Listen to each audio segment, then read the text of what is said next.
इस प्रेरणादायी कहानी में जानेंगे भगवान श्री कृष्ण कैसे हार गए थे, यानी रणछोड़ बन गए थे। भगवान श्री कृष्ण का जन्म कंस का वध कर समस्त पृथ्वी लोगों को उसके अत्याचारों से मुक्त कराने हेतु हुआ था। किशोरावस्था में ही वह गोकुल से मथुरा आ गए तथा दुष्ट कंस का वध किया। कंस की मृत्यु से दुखी उसके श्वशुर जरासंध ने एक विशाल सेना लेकर मथुरा पर आक्रमण कर दिया। इस आक्रमण में उसके साथ शिशुपाल और कालियवन जैसे शक्तिशाली राजा भी शामिल थे। जल्दी ही सेना मथुरा जा पहुंची और मथुरा की राजसभा में कृष्ण तथा बलराम को सेना को सौंपने का संदेश भेजा गया। इस युद्ध को टालने तथा मथुरा के निर्दोष नागरिकों को बचाने के लिए कृष्ण ने रातों रात वहाँ से सैकड़ों किलोमीटर दूर समुद्र में एक नई नगरी द्वारिका का निर्माण करवाया। अपनी माया से उन्होंने समस्त नागरिकों, उनके पशुओं तथा संपत्ति को नींद में ही नई नगरी में पहुंचा दिया।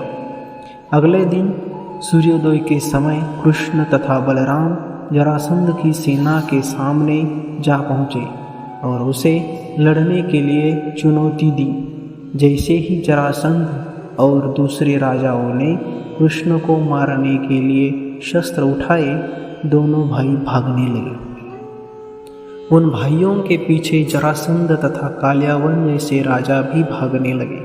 कुछ ही देर में दोनों भाई बहुत आगे निकल गए और उनके पीछे केवल मात्र कालियावन रह गया। उसे देवताओं ने वरदान दिया था कि उसकी हत्या किसी अस्त्र या शस्त्र से नहीं होगी। ऐसे में वह निर्भीक था और लगातार कृष्ण का पीछा करते करते एक गुफा में जा पहुंचा। गुफा में राजा मुचकुंद सो रहे थे, जिन्हें इंद्रदेव ने वरदान दिया था कि जो भी उन्हें उठाएगा वह उनके देखते ही जलकर भस्म हो जाएगा। वहां पहुंचकर कृष्ण ने सोए हुए मुचकुंद पर अपना पीताम्बर डाल दिया और स्वयं छिप गए। कालियावन भी वहां था, जा पहुंचा और सोए हुए राजा मुचकुंद पर पीताम्बर देख उन्हें ही कृष्ण समझ बैठा।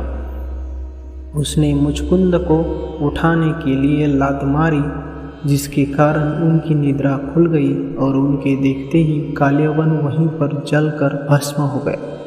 तत्पश्चात कृष्ण ने राजा मुचकुंद को अपने चतुर्भुज स्वरूप के दर्शन दिए और उन्हें मोक्ष पाने का वरदान दिया। वहीं दूसरी ओर जरासंध और बाकी राजा पूरी तरह से खाली मथुरा देखकर वापिस लौट गए। कृष्ण चाहते तो स्वयं भी कालियावन और अन्य अधर्मी राजाओं का वध कर सकते थे, परंतु देवताओं के दिए वरदान का मान रखने के लिए उन्होंने कालियावन को राजा मुचकुंद के हाथों मरवाया। इसी तरह बाद में जरासंध का वध पांडुपुत्र भीम के हाथों करवाकर भूधरा का भार कम किया। इस कहानी के बाद कृष्ण के नाम के साथ हमेशा के लिए रणछोड़ जोड़ दिया। कृष्ण के इस कहानी से सीख मिलती है कि अनावश्यक ताकत का प्रदर्शन नहीं कर बुद्धिबल से काम लेना चाहिए। कभी कभी हार भी अपने जीत का कारण बन सकती है। समय के अनुसार पीछे हटना भी एक बड़ी बात होती है। इस तरह हम अपनी शक्ति को खर्च होने से रोक सकते हैं और बड़े बड़े संकट का भी सामना कर सकते हैं। जय श्री कृष्ण।